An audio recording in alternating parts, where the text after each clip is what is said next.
Hi అండి, నా పేరు నాని. నేను గత 10 సంవత్సరాల నుంచి కువైట్లో ఉండడం అయితే జరిగింది.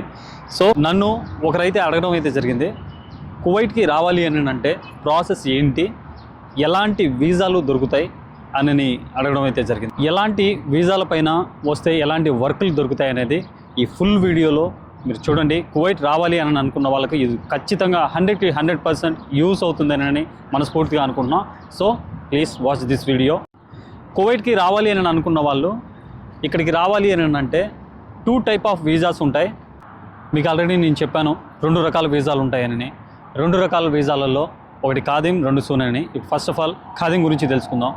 ఖాదిం వీసా అనేది ఓన్లీ గృహ కార్మికులకు మాత్రమే సంబంధించినటువంటి వీసా. ఇదైతే గృహ కార్మికులు అని అంటే కువైట్ హౌసెస్లో ఖద్దామాలుగా, డ్రైవర్లుగా వర్క్ చేసే వాళ్ళకు ఇలాంటి వీసాలు అనేటివి వస్తూ ఉంటాయి.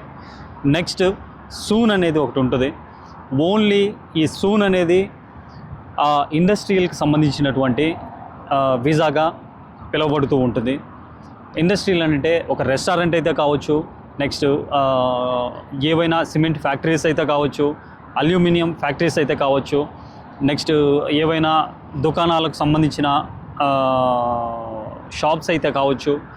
చాలా వరకు కూడా ఈ సూన్ వీసా పైన వచ్చిన వాళ్ళు అక్కడ వర్క్ చేస్తూ ఉంటారు. ఈ 2 రకాల వీసాలు అనేవి కువైట్లో అమలులోకి ఉండడం అయితే జరిగింది. చాలామంది ఈ 2 టైప్ ఆఫ్ వీసాస్ పైన వచ్చి కువైట్లో నివసిస్తున్న వాళ్ళు చాలామంది ఉండడం అయితే జరిగింది.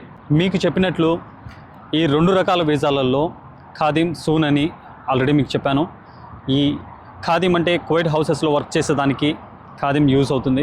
నెక్స్ట్ సూన్ అనేది, ఈ సూన్లో కూడా 2 రకాలు ఉంటాయి. ముబారక్ అల్ ఖబీర్ అని, అహ్లియా అనేది ఉండడం అయితే జరిగింది. ముబారక్ అల్ ఖబీర్ అనేది మీరు ఎక్కడికి వెళ్ళినా కూడా చాలా ఇబ్బంది అనేది ఫేస్ చేయాల్సి వస్తుంది. ఎందుకు అంటే ముబారక్ అల్ ఖబీర్ అనేది అది చిన్న రంగానికి సంబంధించినటువంటి అఖమా. అది అంటే చిన్న రంగానికి అంటే సమ్ కాంట్రాక్ట్స్, ఏవైనా ప్రాజెక్ట్ వర్క్స్ ఏవైనా ఉన్నన్ని రోజులే మాత్రమే. అహ్లియా పైన వచ్చారు అని అంటే ఒకవేళ నీకు ఈ కంపెనీ నీకు నచ్చలేదు, వీళ్ళ కాంట్రాక్ట్ అనేది కంప్లీట్ అయింది అని అనేటప్పటికీ వేరే ప్లేస్కి నువ్వు మారాలి అని అన్నా కూడా సింపుల్గా మారిపోవచ్చు. కానీ ముబారక్ అల్ ఖబీర్ అనేది కువైట్లో నువ్వు ఎక్కడ ఎతికినా కూడా ఆ వీసా అనేది నీకు చేంజ్ అవ్వదు. చాలా ఇబ్బంది అనేది ఫేస్ చేయాల్సి వస్తుంది. కువైట్ గవర్నమెంట్ కూడా చాలా మంచి కార్యక్రమాలు అయితే చేపడుతూ ఉంటుంది. కువైట్కి రావాలి అని అనుకున్న వాళ్ళు ఖచ్చితంగా ఈ వీడియో చూసి మీకు యూస్ అవుతుంది అని అనుకునే నేను ఈ వీడియో అయితే చేయడం అయితే జరుగుతుందండి. ఎందుకు అంటే చాలామందికి కూడా కువైట్ రావాలి అని అనుకున్న వాళ్ళు ఎలాంటి ఇన్ఫర్మేషన్ అనేది ఇవ్వరు. ఓన్లీ వీసా తీసేసామా, ఇక్కడికి వచ్చేసారా, ఏదో ఒకటి వర్క్ చేసుకున్నారా, తినలేదా అనేది పట్టించుకోవడాలు అయితే ఉండవు. ఫస్ట్ ఆఫ్ ఆల్ కువైట్కి రావాలి అని అనుకున్న వాళ్ళకు ఒక విషయం అయితే నేను ఒక క్లారిటీ ఇవ్వాలి అని అనుకుంటున్నా. మీరు ఖాదిం పైన వస్తే వర్క్ దొరికే ఛాన్సెస్ చాలా తక్కువ. సూన్ పైన వస్తే మినిమం వర్క్స్ అనేటివి దొరికే ఛాన్సెస్ కొంచెం ఒక 5% అనేది ఉంటుంది. అట్ ది సేమ్ టైం కువైట్కి రావాలి అని అనుకున్న వాళ్ళు వీసా పరంగా సూన్ వీసా అయితే అది ముబారక్ అల్ ఖబీరా, అహ్లియానా, ఈ 2 ఖచ్చితంగా కనుక్కొని మరి మీకు తెలిసిన ఎవరైనా ఏజెంట్ అనేది నేను చెప్పకూడదు. సో మీకు బాగా నమ్మకస్తుడైన పర్సన్ ఎవరైనా ఉంటే అతని ద్వారా వీసా తీసుకొని కువైట్కి రావాలని అనుకుంటున్నా.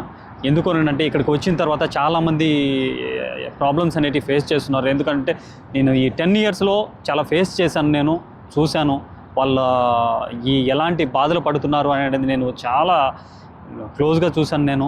సో కువైట్కి రావాలి అని అనుకున్న వాళ్ళకి ఈ వీడియో అనేది యూస్ అవుతుంది అని అనుకుంటున్నా. నెక్స్ట్ వీడియోలో కువైట్లో ఎలాంటి వర్కులకు ఎక్కువ ప్రిఫరెన్స్ అనేది ఉంటుంది, ఎలాంటి కోర్సెస్ అనేటివి చేసి వస్తే ఇక్కడ ప్లస్ అవుతుంది అనేది పూర్తి వివరాలు అనేది మీకు నెక్స్ట్ వీడియోలో చెబుతాను. So please watch this video and thank you. Please subscribe my channel. Thank you.